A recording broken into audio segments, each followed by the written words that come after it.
नमस्कार। आज हम स्टीवन प्रेसफील्ड की किताब कला का युद्ध मतलब द वॉर ऑफ आर्ट से जुड़े कुछ विचारों पर थोड़ी गहराई से बात करेंगे। जी। ये शोध बताते हैं कि कैसे रचनात्मक काम के रास्ते में एक अंदरूनी लड़ाई चलती है। तो सबसे पहले ये शोध क्या कहता है उस मुख्य रुकावट के बारे में जो हमें मतलब अपना सबसे अच्छा काम करने से रोक देती हैं। बिल्कुल, ये स्रोत सीधे मुद्दे पर आते हैं। हाँ, प्रेसफील्ड का जो मुख्य तर्क है वो ये कि असली दुश्मन कोई बाहर नहीं है, वो हमारे अंदर ही है और वो उसे प्रतिरोध कहते हैं, अंग्रेजी में रेजिस्टेंस। प्रतिरोध। हाँ, ये कोई बाहरी चीज नहीं बल्कि एक अंदरूनी नकारात्मक शक्ति है जो हमें वो काम करने से रोकती है जो हमें पता है कि हमें करना चाहिए या जिससे हम दिल से करना चाहते हैं। प्रतिरोध सुनने में तो यह बस जैसे आलस या टालमटोल जैसा लगता है। क्या ये स्रोत इसे और खोलकर समझाता है? क्या ये सिर्फ काम टालना ही है या कुछ और भी है? नहीं, ये उससे कहीं ज्यादा है।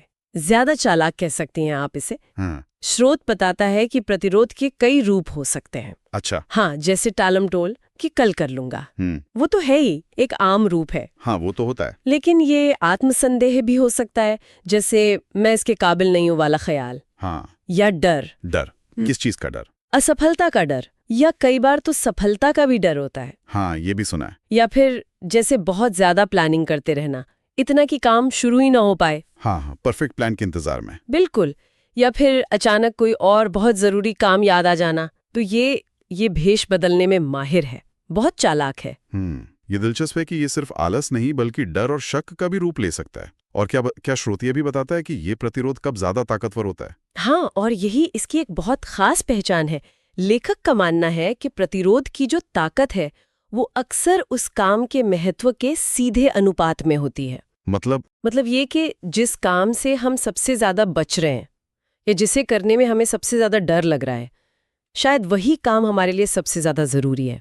अच्छा। हाँ, ये एक तरह का इंडिकेटर है, एक सूचक कि हम सही रास्ते पर हैं, कि ये काम हमारे विकास के लिए महत्वपूर्ण है। तो अगर ये प्रतिरोध इतना शक्तिशाली है और इतने जरूरी काम से जुड़ा है, तो फिर स्रोत इससे निपटने का क्या तरीका बताता है? कैसे सामना करें इसका? यहीं पर प्रेसफील्ड का दूसरा बड़ा विचार आता है। वो कहते हैं पेशेवर बने, टर्न प्रो। पेशेवर बने। हाँ, ये सिर्फ एक सुझाव नहीं है, ये एक पूरा नजरिया बदलने की बात है। मतलब जो शौकिया या एमेच्योर मानसिकता है उसे छोड़कर पेशेवर मानसिकता अपनाना। पेशेवर बनना, इसका असल मतलब क्या है? क्या बस रोज काम करना? रोज काम करना इसका एक हिस्सा जरूर है, पर ये उससे ज्यादा है। पेशेवर बनने का मतलब है अपने काम के प्रति पूरी तरह से समर्पित होना।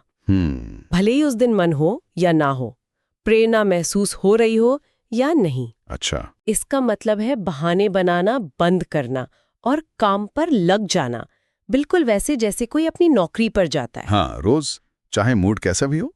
एकदम। अपने काम को एक शौक की तरह नहीं बल्कि एक जिम्मेदारी की तरह देखना।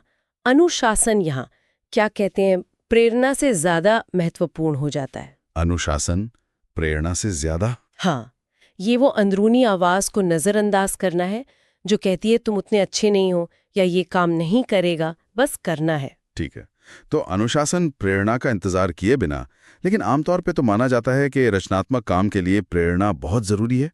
प्रेसफील्ड जिसे म्यूज कहते हैं, उसके बारे में स्रोत क्या कहता है? क्या वो जरूरी नहीं है? ये एक और बहुत महत्वपूर्ण बात है।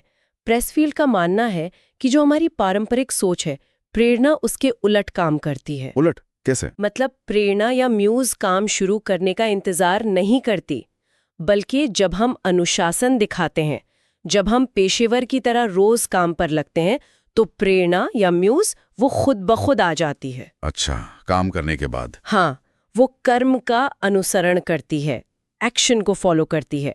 पहले कर्म फिर प्रेरणा।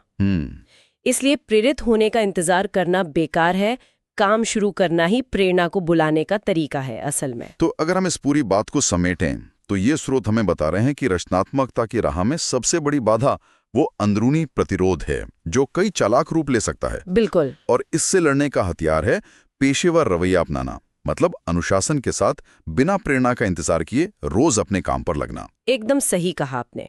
अगर कोई अपने काम में टालमटोल महसूस कर रहा है या शक या डर, किसी भी तरह की रुकावट, तो बहुत मुमकिन है कि ये प्रतिरोधी है जो काम कर रहा है। हाँ। और जैसा कि स्रोत साफ करता है, इससे बाहर निकलने का एक ही रास्ता है, वो है उस काम को करना शुरू कर देना, चाहे कितना भी मुश्किल लगे। बस शुरू कर देना। हाँ, हर दिन उस प्रतिरोध को हराकर काम पर लगना ही असल जीत है।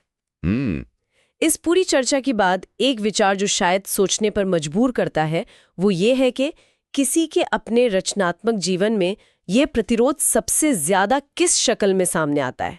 मतलब हर किसी के लिए अलग हो सकता है ये। हाँ, ये तो है। और आज मतलब अभी उस खास प्रतिरोध का सामना करने के लिए कौन सा एक छोटा सा ठोस पेशेवर कदम उठाया जा सकता है। बस एक छोटा कदम